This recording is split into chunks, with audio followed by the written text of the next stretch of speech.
সেদিনকার কথা, আমাদের বাড়ির লনে বসে তুমি ছবি আঁকছিলে। আমি এগিয়ে গেলাম তোমার কাছে। তোমার চোখে সলজ্জ ভয়, সেই না বলা অনুরোধ মনে পড়ে?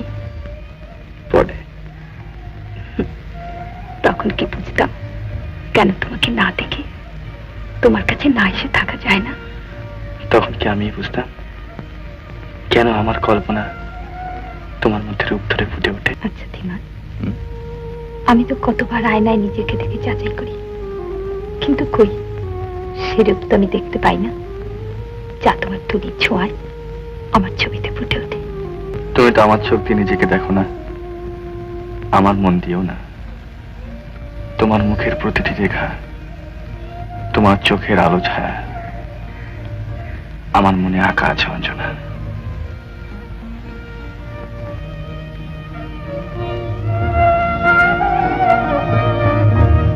রূপ, রস, গন্ধ, স্পর্শ সব দিয়ে তোমাকে অনুভব করবার একটা দুরন্ত বাসনা আমাকে দিন রাত পাগল করে তোলে।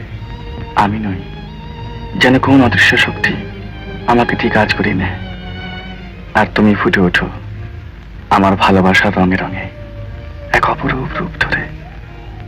তবু মনে হয় অঞ্জনা, তোমার নিত্য নতুন বিচিত্র রূপকে আমি ঠিক ধরতে পারি না। তুমি ছাড়া অঞ্জনা রূপ আর কি আঁকতে পারে এমন করে? অঞ্জনাকে এমন চোখে আর কি দেখে? অঞ্জনা, নিচু ঘরের ছেলে গরিব ধীমানকে আজ তুমি করেছো সার্থক শিল্পী। তুমি হারিয়ে গেলে আমার সব হারিয়ে যাবে অঞ্জনা, আমি রিক্ত হয়ে যাব, মরে যাবে শিল্পী। না না ধীমা, ও কথা বলো না। আমি তোমাকে ছেড়ে থাকতে পারবো না ধীমান।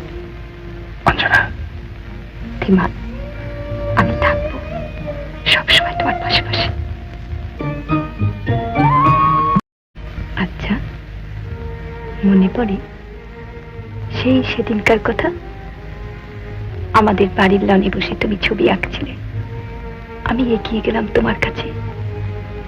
তোমার চোখে সলজ্জ ভয়, সেই না বলা অনুরোধ মনে পড়ে? পড়ে।